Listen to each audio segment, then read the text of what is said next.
you doing, man? Good, bro. How are you? I'm good.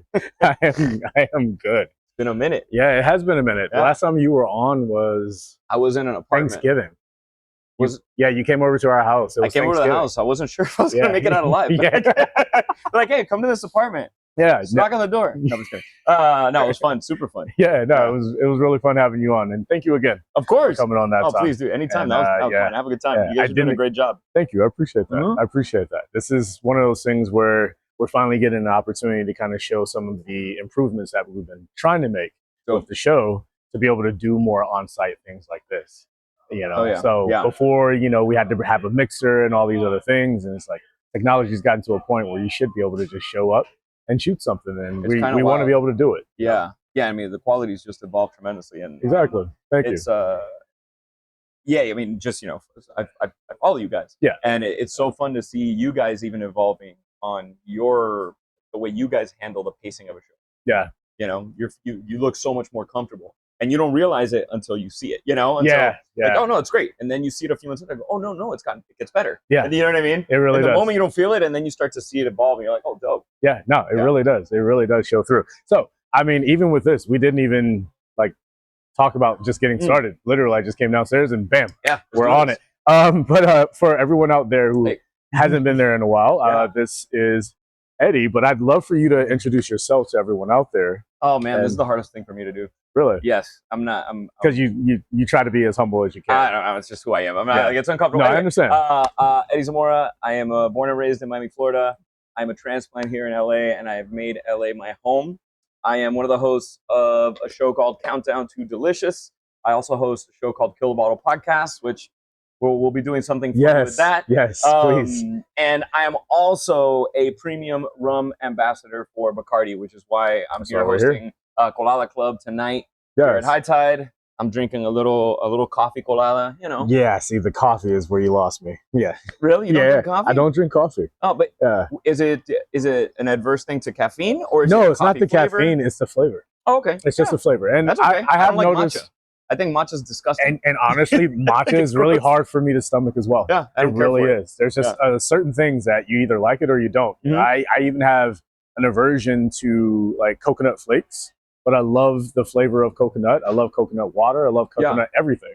But coconut flakes themselves, if it's not freshly shaven, no flakes. I can't have it. Yeah, no, I get it. I just can't. It's like it's on my teeth, and I'm like, I don't know. Wonder that because they say our palate changes every 7 years. Yeah. Because there are things that I didn't care for necessarily 7 years ago that now I have more of a connection to flavor-wise, and I don't have an adverse reaction to it. Yeah. Same thing with spirits. There's stuff that I used to drink more. Same. That now I'm like, I'm good. Yeah. I don't need it. There was a few years where I wasn't drinking bourbon. That's I don't know what it was that just changed for me. It's just out of nowhere, I just stopped drinking bourbon. Yeah. And lately, I've gotten back into it, but I've always drank, agave spirits and bourbon, and then that naturally drove me over to mezcal. But I still love my rums. That's why we're here. So I didn't want to start talking about mezcal and take us off course. But that's another thing is that when I got really heavy into mezcal, I was like, well, where am I going to go next? And then lately it's been rums.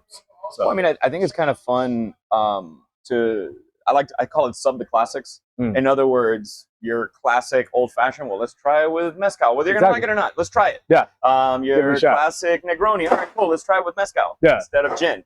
You know, I think that's always like a fun thing. The other day, I forgot where I was at, and they had what rum did they have? Actually, I did it with Havana Club. They had Havana Club, and they had a really fun Paloma on the menu. And I said, you know what? Can you do the same build, but instead of mezcal for this one, can you do it with Havana Club? And it was with their fresh grapefruit. They had a grapefruit cordial. It was fire. And I was like, oh, this is fun. Yeah. And it wasn't more of like me trying to like shove rum down somebody's throat. I was like, oh no, let me, because I tried just the regular one. I was like, this is cool. Let me try this with rum because I think it'll work. Yeah. You know. Well, I mean, the thing about classics is that there seems to be some people who feel like when there's a classic, it should never be touched. And then there are people who feel like there's a classic and I got to put my name on it. And I personally feel like the truth lies somewhere in the middle, because everything's about evolution. So the classic wasn't a classic before. It got created at some point. Everything started from somewhere. So don't just try to get your name on a cocktail. Like, make something that can stand the test of time. but something that's already standing the test of time, don't try to put your name on that to then try to. There's like certain things yourself. like I'll laugh when somebody will say it's like they'll try like a mojito, or I'll go somewhere and I'll order a mojito, and I'm not the biggest fan of agricole. I don't dislike it, but it's not like if I don't order a mojito, I don't want that in my drink. That's when I order a mojito, I want like something light, something dry, something not too sweet, because the mojito already has sugar, you know. And then I think about it and I'm like, well, chances are when people ordered the first mojito, you know, what rum do you think they were drinking it with? Bacardi Carta Blanca. That was the rum of the time. So chances are the original daiquiri, the original mojito, that's probably what people were drinking it with. So it's kind of interesting to me to think like there's like spirits that have been almost the exact same recipe, let's say, for over 100 years. Right. So when you're drinking it now, it's like you're tasting it when it was made the first time. Right. I think that's kind of dope. Yeah. You know? Yeah. Like I want to say probably the ABV was a little bit higher for Bacardi back then. But the flavor profile is the same. The charcoal filtering is the same. So I think that's kind of cool. Yeah. That's really cool. It's a little bit of history, but I'm like, yeah. So that's the thing. I mean, I don't want to go too far in this direction, but it is something that I feel very passionate about. And that is our connection to traditions and how some people wrap their entire identity around them. And I feel like that's a lot of what kind of goes on with things these days, is that we get so wrapped up in things. But there's a reason that these traditions have stood the test of time. Like it started somewhere and it has been loved and beholden. So, you know, it's not that you want to get away from tradition, but everyone does want to make their mark. Of course. But like you said, these particular things have stayed because the mark was already made. So there's a reason why they're good. There's a reason why. Yeah, there's a reason why. Because people make money selling them. Yes. And so for our fans out there, could you like let them know like what an agricole is? I mean, an agricole is more of a pot still, like straight up sugarcane rum. I traditionally, when I think agricole, I think French rum. So think of French islands like Martinique. I think I'm having a brain fart of other, but I think of like brands like Clement. I don't think that they're bad quality. Right. But there's certain cocktails, like if I get a mojito, that's not what I want in it. Right. Because they're a little bit funkier, a little bit grassier. Now when I'm going tiki you have like a blend of rums, I see a real to my flavor palette. You know, right, because everybody's different. But I'm almost like if, for example, let's say I went to a bar and I order a mojito. I've never had a mojito before, and they make it for me with agricole. I may not like this. I'm like, really? Yeah. That's not an actual mojito. Right. You know. Right. So that's where I always tell folks, and now you know with things like ChatGPT, like you can find out right away what was the original recipe. Yeah. And if you take the time to look at it, it might be kind of cool. You might want to try something the way it was originally made. You know. Yeah. Let's give it a go. Let's try what an original penicillin was. Let's try let's you know. But also read the room first and make sure that you're trying it in a room that is equipped to be able to do that. And at the time that it's like, it makes sense. You know, I have I don't want to say we have at my establishment, we have this regular, his name's escaping me right now, the same way that you were looking for. I know is Andy. We call him Andy. So he comes in, and when he'll come in, sometimes I'll be a little busy, but he loves to experiment. But he literally said to me the other day, he was like, you know, I love to go to an establishment, especially one like this, and can ask you guys to experiment with a cocktail because I know that you're down, but I also know when not to do it. Because when he first sat down, he just ordered something simple.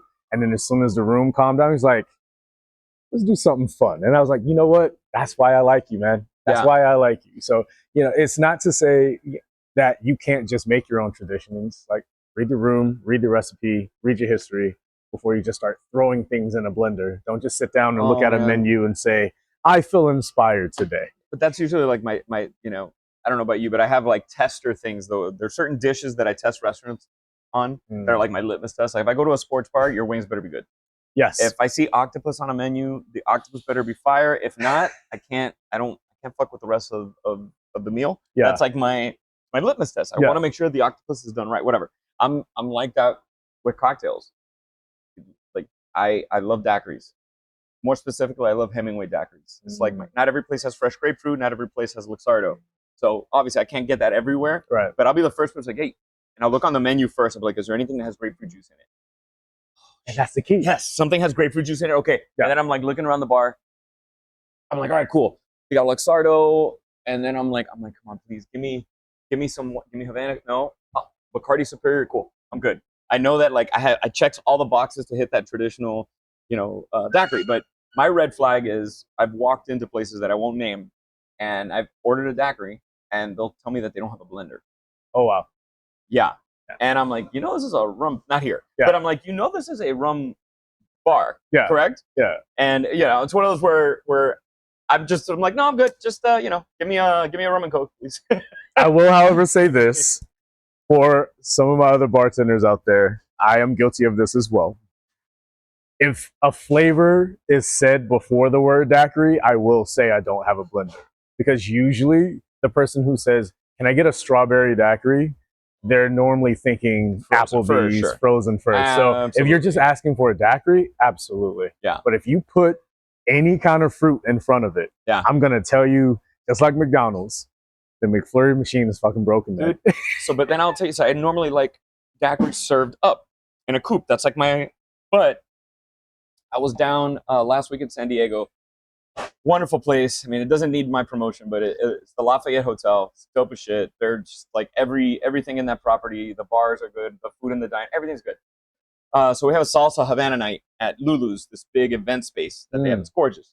And they had a banana daiquiri that was served on a big rock. And normally that would not be my thing necessarily, but the rock was so big that it took so much time to dilute that it worked really well. Okay. And I was like, cool. It's like, look at this. You kind of mind F me a little bit, because I normally would never want this served this way. But when people are dancing salsa, they're like, why are we going to hand out a bunch of coupe-glasses? Right. Because this was a legit salsa night. Right.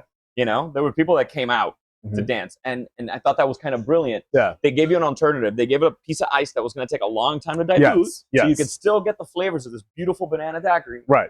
But we're gonna give it in a glass so you can like move around a little bit and not spill. But that also sorry to cut you off. Yeah, no, but go ahead. I was just saying that it takes that forethought of everyone in the establishment to make sure that you have the right equipment to be able to provide that. Yep. So don't just throw a banana daiquiri on your menu when you know all you have is coupe glasses and you have a salsa night. Yep. So having the forethought to take all of those steps, I commend them for that, because 100%. I will get a lot of requests for that, and I understand why you're asking. Like, I'm not offended that you're asking if I have king cubes or anything like that. I'm actually impressed that you know that and are looking for it, as opposed to thinking, why'd you put that big ass ice cube in my drink? It feels like you're trying to gyp me. It's like, no, it's there for a reason for it. Maybe the ABV is so high, I need you to chill and drink this. And we're trying to slow down dilution. There's a reason why. There's a reason for everything. I've become a fan of these essentially the clear ice makers.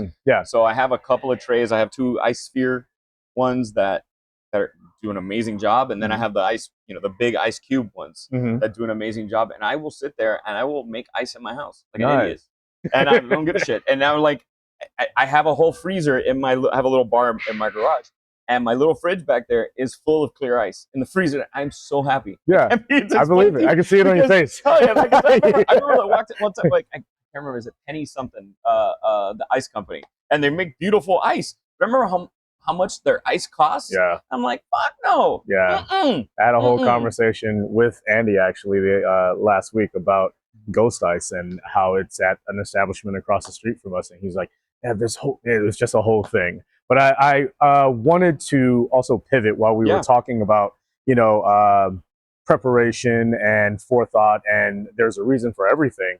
How about we pivot over to saying why we're here tonight? Like, we're here for Bacardi, but let's let everyone know like why we're here in this room. So one of my favorite things I get to do is like, I'm in my personal life, I love buying gifts for people.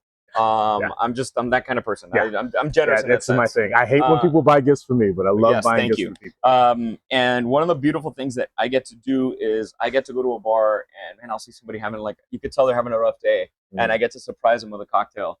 they're like, hey, can you make blah blah blah. I see that they're drinking one of the drinks. Or can you send them one, please, on me? Anyway, so today is one of the other fun things that I get to do is I get to host events. Nice. And Colada Club is something that happened around the entire country. 14 different markets. Each of them had events. They had over 100 and something accounts that participated in Colada Club. They had their own either Bacardi Ocho or Santa Teresa 1796 interpretations of coladas. I mean, I saw some clarified coladas. And there's some, like, I kept on seeing these menus popping up on social. And I was like, oh man, I wish I was in Austin this week. Oh man, which I think is super cool because some markets did competitions. In this market, fairly more of a celebration. And ironically, today is the last day of summer. Oh. And I was like, there is no better place to enjoy the last sunset of the summer with a colada than High Tide. Yes. I'm sorry, I love this place. I love High Tide. Yeah. And like, thank you to High Tide for hosting us and having us here, man. Seriously. So I was able to connect with Brandon, the owner, and put together a fun event where I'm inviting, again, one of my favorite, I get to invite industry. It's Monday. Yeah. So many folks are off today. Yeah. Except for these lovely people that are working here. But getting to invite industry and trade out. There's going to be folks here tonight from the West Side that never get to hang with people who work in downtown. Yeah. Or, it's just a matter of you live, like for folks who don't live in Los Angeles. Yeah. It is a trek sometimes. It is a thing. Especially when you work crazy weekends, you're working behind the bar. The last thing you want to do on your day off is drive all the way to the east side of Los Angeles. But for a special event, people come out. Yeah. So I've seen some of the folks that are going to be here today. They keep messaging me that are coming. So many of them have never been here. Again, you could say I get excited because I get to host people, and I get to be responsible for some of their good times. Nice. That's awesome. Yeah, it's funny because then I lose sleep because I'm responsible for it. But I also love I guess that's the hospitality of it, Yeah. I love it. I love that. I love that too.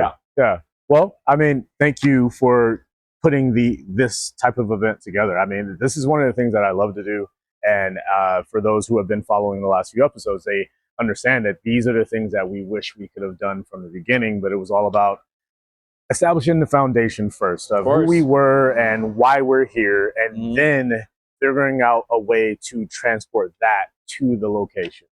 And it's a lot of moving parts. It really is. I mean, you of all people know. Of all people, Yeah. And it's just one of those things that, like, we love to be able to showcase the side of it and show why people can come into this industry in with all the things that we may have to deal with in the industry, people we may have to deal with, situations we may have to deal with, our own lives.